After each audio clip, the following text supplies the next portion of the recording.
Alam po namin na hanggang ngayon marami pa rin sa inyo ang nagtatanungan, ano ba talaga ang matinding hidwaan na namamagitan sa mag-inang Sharon Cuneta at Casey Concepcion?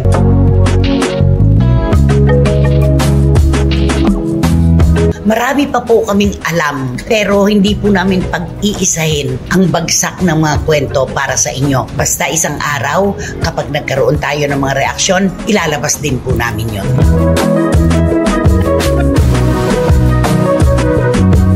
Ilan lamang po itong babanggitin namin na pinag-ugatan ng matinding sigalot na mag-inang Sharon Cuneta at Casey Concepcion. Kami po ay nagpapaabot.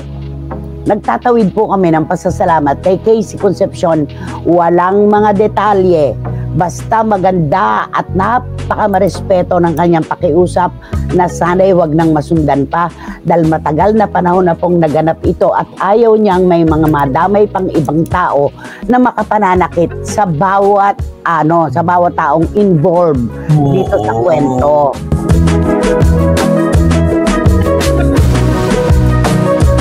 Veteranang kolumnista na si Nanay Christy Fermin natuwa sa ginawa ni Casey Concepcion bago sinampan ng cyber libel ni Sharon Cuneta at Kiko Pangilinan.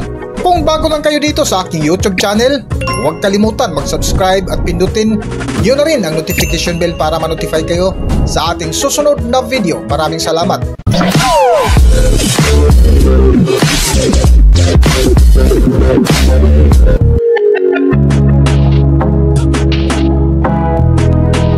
Isang linggo nga ang lumipas matapos lumabas sa isang vlog ng veteranang kolumnista na si Nanay Christy Fermin kung saan naging topic nga sa episode ng kanilang programa ang ukol di umano sa matinding hidwaan ng mag-inang Sharon Cuneta at Casey Concepcion. Ilang araw nga ang lumipas matapos inilabas ni Nanay Christy Fermin ang ukol sa sekreto sa hidwaan ng mag-ina ay nakarating agad dito sa kampo ni Casey Concepcion ang balita kung saan kinausap ni Casey ang anak-anakan ni Nanay Christy Fermin.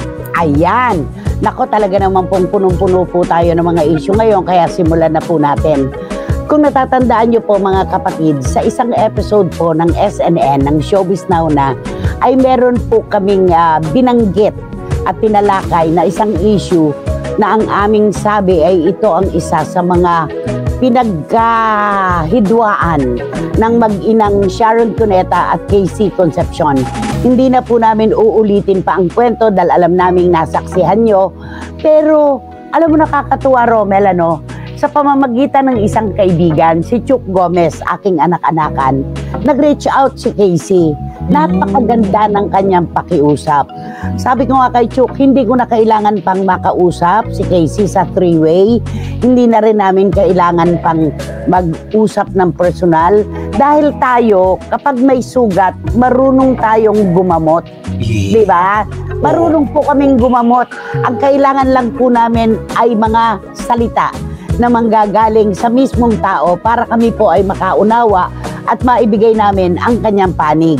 Ayaw ni Casey na pag-usapan po yon dahil matagal na panahon ang nangyari at pangalawa, ayaw niyang may mga iba pang taong madamay sa issue. Yun lang. Diba ang ganda-ganda? Oo. At saka hindi ka na mag-iisip ang mga tao dahil pag pinalawak pa ito, pinatagal po, dapat ganito lahat ng artista na yun, pag may napabalita laban sa kanila na pwede namang tayong pitikin, pwede tayong i-ring, i-text na pakiusap po, baka po wag na po natin salingin yan kasi tapos na po yan, naayos na po yan. Pwede po kaya na wala nang kasunod pa kasi maayos na po kami at ayaw po namin, ayoko po na nang dahil dito ay meron na naman pong magsimula na kung ano mang hindi pagkakaunawaan. Kami po ay nagpapaabot. Nagtatawid po kami ng pasasalamat kay Casey Concepcion. Walang mga detalye. Basta maganda at napakamarespeto ng kanyang pakiusap na sana'y wag nang masundan pa dahil matagal na panahon na pong naganap ito at ayaw niyang may mga madamay pang ibang tao na makapananakit sa bawat taong involved dito sa kwento. Yun naman yon.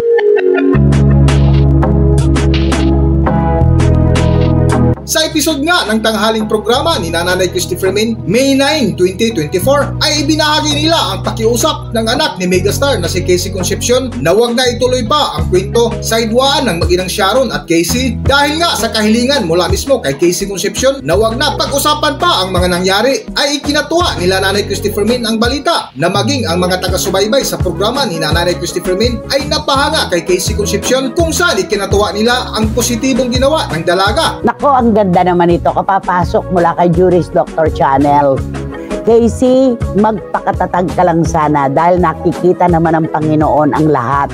Hindi kanya bibigyan ng pasanin na hindi mo kakayanin. Please know that you are loved by many of us and you will be in our prayers. Isang mahigpit na yakap para sa iyo, Miss Casey Concepcion. Yes. Wow, Juris Doctor Channel mula sa Amerika, tumatawid ang iyong mensahe, hindi lang sa amin ni Romel, kundi syempre para kay Casey, di ba? Salamat, Juris. Oo, ayan.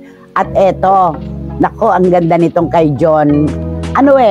Eto, pwede nating sabihin ito ng hayagan.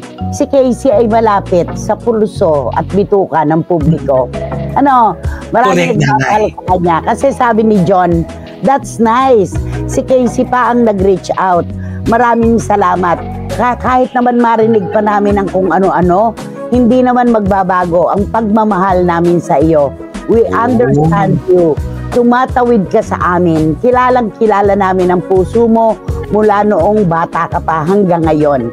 John, thank you so much ha. Maraming salamat. Thank you. At siyempre, alam natin yan, sina Dan Clavecilla, sila Zalde Aquino, si Bradley Guevara.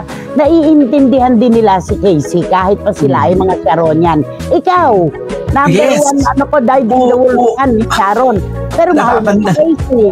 Oo, di ba? Lalo di ba na pag nagkikwentuhan tayo ng personal bago tayo umere, alam mo yung mga kwentuhan natin talaga, kala mo kakilala kong personal sila na mababait sila, na ganito. Diba? Magaganda puso. Sabi naman ni Tita Nene Olanday, Tita, dapat tularan na iba pang artista si Casey na napakamarespeto na hindi na pinalalala pa ang isang issue. Saludo kami sa iyo, Casey, sabi ni Tita Nene Olanday. At isa pa, mula kay John. Alam mo, Casey, yung puso mo mula nung bata ka pa hanggang ngayon, sabi ko nga kanina, ay kilala namin. Ang gusto lang sana naming makita ay ang pagre-reach out din ng mami mo sa iyo. Nako, John! meron siyang pitik, di ba? Ayaw ni Sally, ang aking anak-anakan na nakatutok ngayon na maka-Casey rin. Sabi niya, ang gusto lang naming makita ay ang mag-reach out din sana ang mami mo sa iyo. Ayan, John, I'm sure nakarating yan sa magkabilang panig. Kaya binasa ko rin yung text mo. Okay, maraming salamat. Maganda ito na sabi nga niya, maraming salamat po dahil hindi na natin kailangan pang mag-usap at hindi na natin kailangan pang magkita. Yun pa lamang pagkakasabi ko raw na, naku Chok, hindi na kailangan. Kapag may sugat, marunong kaming gumamot. Bakit po? Totoo naman yung mga komento namin, nakapanunugat naman po Pero ang mahalaga, yung sinugatan naming puso ay nakahanda rin po kaming gamutin. Yun. Diba? Gagamutin natin. Kasi ang magkabilang panig po ay may punto. Hindi naman po kami ang nakakaalam ng talagang katotohanan. Sila po. Kaya sino kami para magsalita at pumanig kanino man sa kanilang dalawa, sa kanilang mag-ina, di ba? Mas maganda, iwanan natin ang issue, iwan natin sa kanila para matapos na. Yun lang.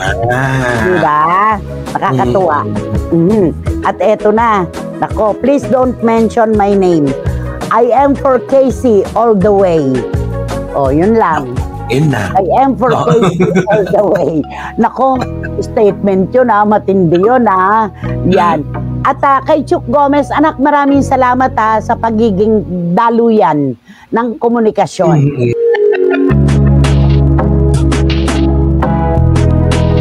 Ngunit kahapon nga, May 10, 2024, ay ikinagulat ng netizens nang biglang dumulog ang mag-asawang Sharon Cuneta at dating Senador Francis Kiko Pangilinan sa Makati City Prosecutor Office, na ang rason ayon sa update ng reporter na si Nelson Canlas ay dahil sa mga ibinalitang walang basihan at malisyusong pahayag tungkol sa kanilang personal na buhay at pamilya. Para sa highlights ng kwento, narito ang video. Nagsampa ng cyber libel complaints sina Sharon Cuneta at Kiko Pangilinan laban sa showbiz columnist na si Christy Fermin. Sabi ng megastar, nadadamay sa umano'y malisyosong content ni Fermin ang kanyang pamilya. Nasa frontline ng balitang yan, si MJ Marfori. Pinalagaan ko yung pangalan ko ng 46 years. Magandang palaki sa akin ang magulang ko.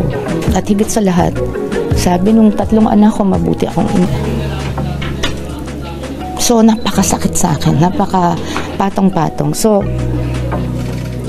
you know, if people pick that up tapos talk as if they live with us, you know. Napaiyak na lang si megastar Sharon Cuneta nang maghain sila ng asawa niyang si Kiko Pangilinan ng cyber libel complaint sa Makati Prosecutor's Office. Laban yan sa showbiz columnist na si Christy Fermin. Hindi na dinitalye ni Kiko at Sharon ang mga sinabi ni Fermin na naging mitya ng pagsasampa nila ng reklamo. Pero may mga kinalaman daw ito sa mga inilabas ni Fermin sa kanyang online platforms na nakakaapekto sa pamilya nila megastar. Hanggang dito na lang muna ang ating video, at kung nagustuhan nyo, huwag kalimutan mag-subscribe at pindutin nyo na rin ang notification bell para ma-notify kayo sa ating susunod na update. Maraming salamat!